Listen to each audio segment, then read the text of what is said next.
بسم اللہ الرحمن الرحیم۔ السلام علیکم۔ اگر ہم احادیث نبوی صلی اللہ علیہ وآلہ وسلم کی روشنی میں دنیا کے مستقبل کے بارے میں جاننے کی کوشش کریں تو متعدد اقوال رسول صلی اللہ علیہ وآلہ وسلم ہماری رہنمائی فرماتے ملتے ہیں کہ مستقبل میں انسانیت کو کن کن فتنوں کا سامنا کرنا پڑے گا۔ اس بارے میں ہمیں واضح اشارے ملتے ہیں۔ ان فتنوں میں سے ایک فتنہ دجال بھی ہے۔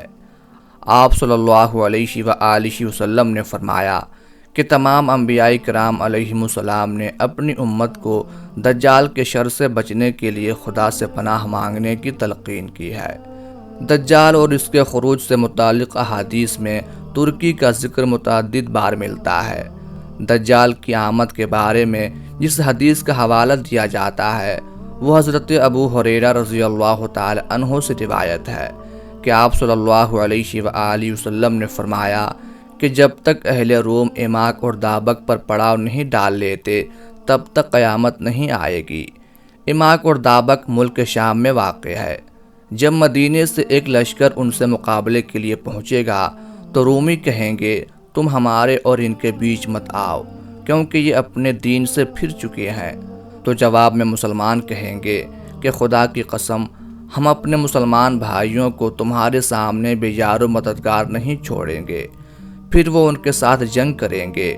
ان میں سے 1/3 حصہ پیٹ پھیر کر جہنم کا مستحق بن جائے گا، 1/3 شہادت پائے گا، جبکہ 1/3 حصے کو رومیوں کے مقابلے میں فتح ہو جائے گی، اور اس کے بعد مسلمان کبھی انتشار کا شکار نہیں ہوں گے۔ آپ صلی اللہ علیہ وآلہ وسلم نے مزید فرمایا پھر مسلمان قسطنطنیہ کو فتح کریں گے۔ فتح کرنے کے بعد جب مسلمان مال غنیمت سمیٹنے میں مصروف ہوں گے تب شیطان جھوٹی آواز بلند کرے گا کہ تمہارے گھروں میں دجال داخل ہو چکا ہے۔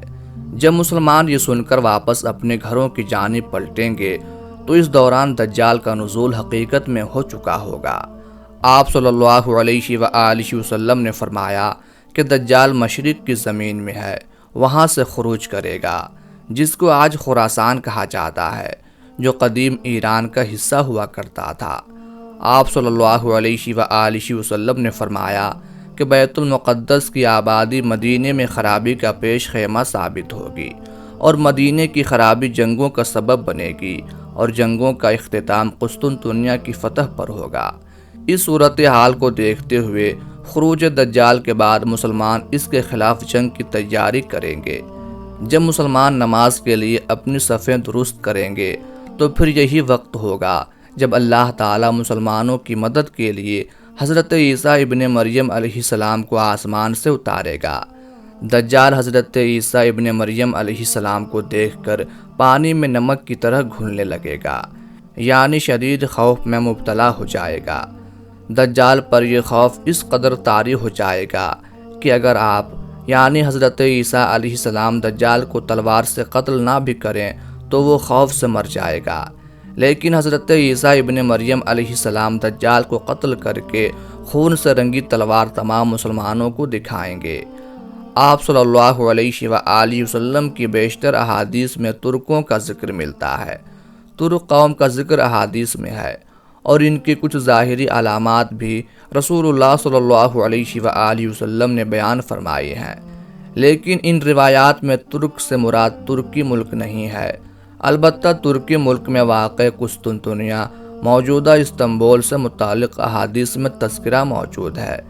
جہاں تک ترک سے متعلق احادیث ہیں ان میں سے چند درج ذیل ہیں، جس کا ترجمہ ہے حضرت ابو ہریرہ رضی اللہ تعالی عنہ سے مروی ہے کہ نبی کریم صلی اللہ علیہ وآلہ وسلم نے فرمایا قیامت اس وقت تک قائم نہیں ہوگی جب تک تم ترکوں سے جنگ نہ کر لو۔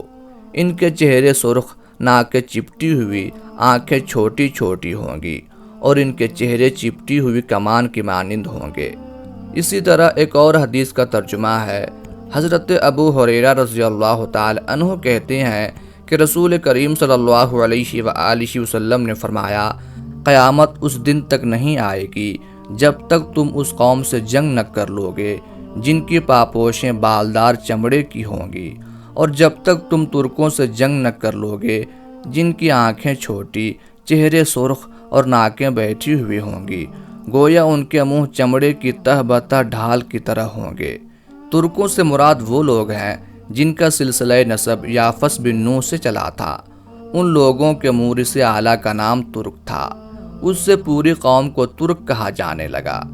نبی کریم صلی اللہ علیہ وآلہ وسلم کے صحابہ میں سے ایک شخص سے روایت ہے کہ حضور صلی اللہ علیہ وآلہ وسلم نے فرمایا، تم حبشیوں کو ان کے حال پر چھوڑ دو جب تک کہ وہ تمہیں تمہارے حال پر چھوڑے رکھیں، اور ترکوں کو بھی ان کے حال پر چھوڑ دو جب تک کہ وہ تمہیں تمہارے حال پر چھوڑے رکھیں۔ قیامت کے دن تک دجال کے فتنے سے عظیم فتنہ نہ واقع ہوا ہے نہ ہی واقع ہوگا۔ اس ویڈیو میں قیامت کی عظیم اور ہولناک نشانی پر گفتگو کریں گے، جس سے نوح علیہ السلام کے بعد سارے انبیاء علیہم السلام نے اپنی قوموں کو ڈرایا، اس کے ظاہری صفات کو بیان کیا اور اس سے بچنے کی تاکید کی۔ کیا آپ جانتے ہیں وہ کیا ہے؟ جی ہاں، وہ دراصل دجال کا ظہور ہے، جسے اللہ رب العالمین انسانوں کی آزمائش کے لیے بھیجے گا، اور جس سے بڑھ کر کوئی فتنہ نہیں ہوگا۔ اللہ کے نبی صلی اللہ علیہ وآلہ وسلم نے ارشاد فرمایا، قیامت کے دن تک دجال کے فتنے سے عظیم فتنہ نہ واقع ہوا ہے اور نہ ہوگا۔ دجال کے معنی خلط ملط کر دینے والا، جھوٹا، شاطر اور چال باز ہے، اور دجال کو دجال اس لیے کہا جاتا ہے کہ وہ حق و باطل کے ذریعے ڈھانپ دے گا۔ یہ اس وجہ سے کہ وہ اپنے جھوٹ، تلبیس اور شاطرانہ چالوں کی وجہ سے اپنے کفر کو لوگوں سے چھپا لے گا۔ دجال کی صفت کے بارے میں جاننا بے حد ضروری ہے۔ دجال اولاد آدم میں سے ہے، اس کا نکلنا برحق ہے اور اس دنیا میں موجود ہے، البتہ کس جگہ ہے اس کی بابت اللہ کے علاوہ کسی کو معلوم نہیں۔ دجال کی بے شمار صفات احادیث میں بیان کی گئی ہیں تاکہ لوگ اسے پہچان لیں اور اس کے شر سے محفوظ رہ سکیں۔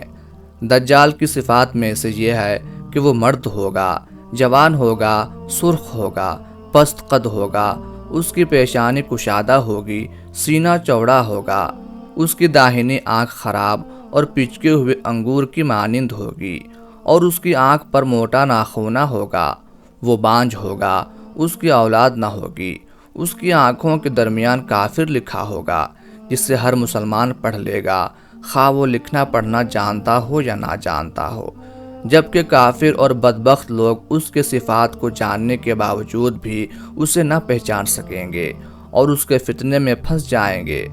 اللہ تعالی ہم سب کو فتنہ دجال سے محفوظ فرمائے، آمین یا رب العالمین۔